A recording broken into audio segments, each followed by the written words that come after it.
함께 묵상하실 말씀 역대하 10장 1절에서 19절까지 우리 함께 읽도록 하겠습니다. 르호보암이 세겜으로 갔으니 이는 온 이스라엘이 그를 왕으로 삼고자 하여 세겜에 이르렀음이더라. 느밧의 아들 여로보암이 전에 솔로몬 왕의 낯을 피하여 애굽으로 도망하여 있었더니 이 일을 듣고 여로보암이 애굽에서부터 돌아오매 무리가 사람을 보내어 그를 불렀더라. 여로보암과 온 이스라엘이 와서 르호보암에게 말하여 이르되 왕의 아버지께서 우리의 멍에를 무겁게 하였으나 왕은 이제 왕의 아버지께서 우리에게 시킨 고역과 매우 무거운 멍에를 가볍게 하소서. 그리하시면 우리가 왕을 섬기겠나이다. 르호보암이 그들에게 대답하되 3일 후에 다시 내게로 오라 하매 백성이 가니라. 르호보암 왕이 그의 아버지 솔로몬의 생전에 그 앞에 모셨던 원로들과 의논하여 이르되 너희는 이 백성에게 어떻게 대답하도록 권고하겠느냐 하니 그들이 대답하여 이르되 왕이 만일 이 백성을 후대하여 기쁘게 하고 선한 말을 하시면 그들이 영원히 왕의 종이 되리이다 하나 왕은 원로들이 가르치는 것을 버리고 그 앞에 모시고 있는 자기와 함께 자라난 젊은 신하들과 의논하여 이르되 너희는 이 백성에게 어떻게 대답하도록 권고하겠느냐. 백성이 내게 말하기를 왕의 아버지께서 우리에게 매운 멍에를 가볍게 하라 하였느니라 하니 함께 자라난 젊은 신하들이 왕께 말하여 이르되 이 백성들이 왕께 아뢰기를 왕의 아버지께서 우리의 멍에를 무겁게 하였으나 왕은 우리를 위하여 가볍게 하라 하였은즉 왕은 대답하시기를 내 새끼 손가락이 내 아버지 허리보다 굵으니 내 아버지가 너희에게 무거운 멍에를 매게 하였으나 이제 나는 너희의 멍에를 더욱 무겁게 할지라. 내 아버지는 가죽채찍으로 너희를 치셨으나 나는 정갈채찍으로 하리라 하소서 하더라. 3일 만에 여로보암과 모든 백성이 르호보암에게 나왔으니 이는 왕이 명령하여 이르기를 3일 만에 내게로 다시 오라 하였음이라. 왕이 포악한 말로 대답할세 르호보암이 원로들의 가르침을 버리고 젊은 신하들의 가르침을 따라 그들에게 말하여 이르되 내 아버지는 너희의 멍에를 무겁게 하였으나 나는 더 무겁게 할지라. 내 아버지는 가죽채찍으로 너희를 치셨으나 나는 정갈채찍으로 치리라 하니라. 왕이 이같이 백성의 말을 듣지 아니하였으니 이 일은 하나님께로 말미암아 난 것이라. 여호와께서 전에 실로 사람 아히야로 하여금 느밧의 아들 여로보암에게 이르신 말씀을 응하게 하심이더라. 온 이스라엘은 왕이 자기들의 말을 듣지 아니함을 보고 왕에게 대답하여 이르되 우리가 다윗과 무슨 관계가 있느냐. 이사의 아들에게서 받을 유산이 없도다. 이스라엘아 각각 너희의 장막으로 돌아가라. 다윗이여 이제 너는 내 집이나 돌보라 하고 온 이스라엘이 그들의 장막으로 돌아가니라. 그러나 유다 성읍들에 사는 이스라엘 자손들에게는 르호보암이 그들의 왕이 되었더라. 르호보암 왕이 역군의 감독 하도람을 보냈더니 이스라엘 자손이 저를 돌로 쳐 죽인지라. 르호보암 왕이 급히 수레에 올라 예루살렘으로 도망하였더라. 이에 이스라엘이 다윗의 집을 배반하여 오늘날까지 이르니라. 아멘. 네, 우리가 아침마다 역대하를 통해서 은혜를 나누고 있습니다. 오늘 본문은 우리가 함께 읽은 것처럼 북쪽 지파들의 배반, 르호보암의 어리석은 선택에 따른 왕국의 분열의 시작이 되는 내용입니다. 이러한 왕국의 분열되는 이스라엘 그리고 유다에 대치되는 상황은 오늘 역대하 10장에 처음으로 나오는 것이 아닙니다. 이미 그의 아버지 솔로몬 그리고 그의 아버지 다윗 그리고 그 이전에 왕이었던 사울 왕 때부터 이러한 분열의 위험은 계속해서 존재했었습니다. 그래서 시간상으로 보면 저 앞에 위치한 사무엘상에 보면, 그것도 1장에 보면 사울이 암몬과의 전쟁을 위해서 12지파를 모으게 됩니다. 그때 사무엘상 11장 8절에 보면 사울이 베색에서 그들을 계수하니 이스라엘 자손이 30만이요 유다 사람이 3만이더라 했습니다. 전쟁을 위해서 남유다 북이스라엘이 뭉쳤습니다. 그래서 군사를 계수해 봤더니 북쪽 사람이 10대 1로 10배나 더 많은 비율로 차지하고 있었습니다. 이미 이스라엘과 유다의 분열 왕국을 암시하는 내용이 사무엘상에 위치하고 있었다는 거죠. 이러한 불안한, 언제 깨질지 모르는 화합된 모습을 다윗이 선정을 베풀며 지혜롭게 지파 간의 화합을 강조하고 유지해서 통일 왕국을 잘 유지했었다는 겁니다. 근데 솔로몬도 물론 초반엔 잘했지만 성전을 건축하고 난 후에 솔로몬은 성전 말고 자신의 궁을 위해서 더 크고 화려한 건축들을 하게 됩니다. 그래서 과중한 세금이 필요했습니다. 그때부터 이스라엘 열지파의 원성과 원망을 사게 되었고, 이러한 분열의 조짐은 이전부터 있었다는 거죠. 근데 르호보암 때 드디어 분열되는 모습을 우리가 이 아침에 함께 읽었습니다. 르호보암의 어리석은 선택이 오늘 본문의 큰 부분을 차지하고 있습니다. 원로들의 지혜로운 충고가 있었고요, 또래들의 의견이 있었습니다. 내 아버지는 가주채찍으로 너희를 치셨으나 나는 전갈채찍으로 하리라. 친구들의 이야기입니다.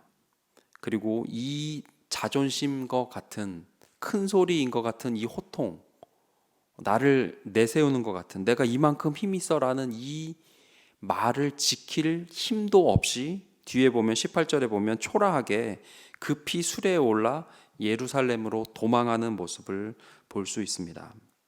원로들의 지혜로운 의견을 통해 왕국을 유지하고 다스릴 수 있었습니다. 이 10지파도 1절에 보면 그들에게 온 이스라엘이 그를 왕으로 삼고자 하여 이르렀음이더라. 르호보암을 왕으로 삼고자 할 생각이 있었던 사람들을 르호보암은 함께 가지도 못하는 어리석은 선택을 하게 된 것이죠.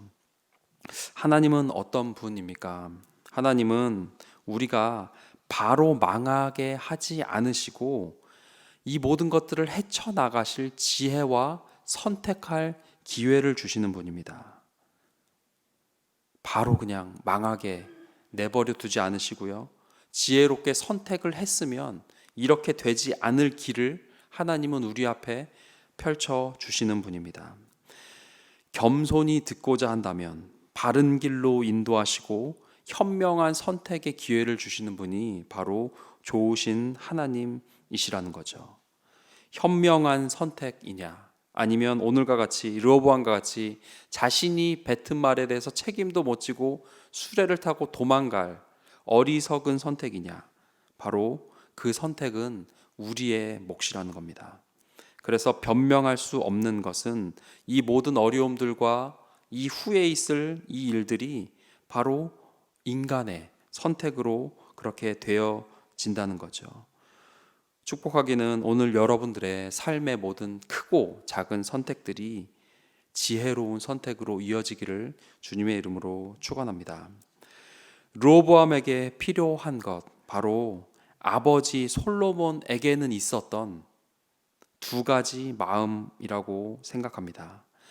우리가 솔로몬 하면 지혜, 지식, 그리고 부, 명예, 많은 아내, 그런 것을 떠오르는데요, 그 모든 부와 재물, 이 엄청난 나라를 그가 감당할 수 있었던 두 가지 큰 마음이 있었습니다. 바로 열왕기상 3장 9절과 4장 29절에 보면 르호보암에게 없는 사람의 마음의 태도가 있습니다. 열왕기상 3장 9절에 보면 솔로몬이 하나님께 말합니다. 누가 주의 이 많은 백성을 재판할 수 있사오리이까? 그리고 하나님께 요청합니다. 달라고요. 듣는 마음을 종에게 주사 했습니다. 듣는 마음. 듣는 마음을 종에게 주사 주의 백성을 재판하여 선악을 분별하게 하옵소서. 여러분, 우리가 한국어 번역이 듣는 마음이죠. 아주 잘된 번역이에요. 근데 영어 성경으로 보면 discerning heart 이랬어요. 뭐죠? 안목 있는, 식견 있는, 바른 선택을 하는 센스, 그거를 하나님께 요청합니다. 두 가지 선택 중에 뭐가 옳은가 라고 할 때에 옳은 것을 선택하는 그 감각을 하나님께 요청했고 하나님이 솔로몬에게 주셨어요. 듣는 마음. 그리고 열왕기상 4장 29절에 보면 전 이게 더 중요한 것 같아요. 솔로몬에게 하나님이 주셨는데 이거는 요 타이밍에 구하지 않았는데 주셨어요. 솔로몬에게 하나님이 지혜와 총명을 심히 많이 주시고 또 했습니다. 그리고 넓은 마음을 주시되, 듣는 마음 플러스 솔로몬이 장착하고 있었던 아이템, 넓은 마음이라는 거예요. 영어 성경 보면 이렇게 번역되어 있어요. Understanding measureless heart 이랬어요. 뭐죠? 이해하는 폭이 이만큼 넓은 사람이었다는 거예요. Understanding. 영어 단어가 참 재밌는 게 under 뭐죠? 밑에 쓰는 거예요. 그 낮은 사람이면 그 낮은 마음까지 같이 가서 그 사람을 이해하고 그 마음을 헤아리는 그 태도. 우리가 잘 아는 솔로몬의 큰 토픽 뭐죠? 재판 중에 누구의 아기인가라는 재판을 하잖아요.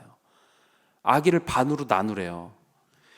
말도 안 되는 거죠. 근데 어떻게 이러한 재판을 할 수 있죠?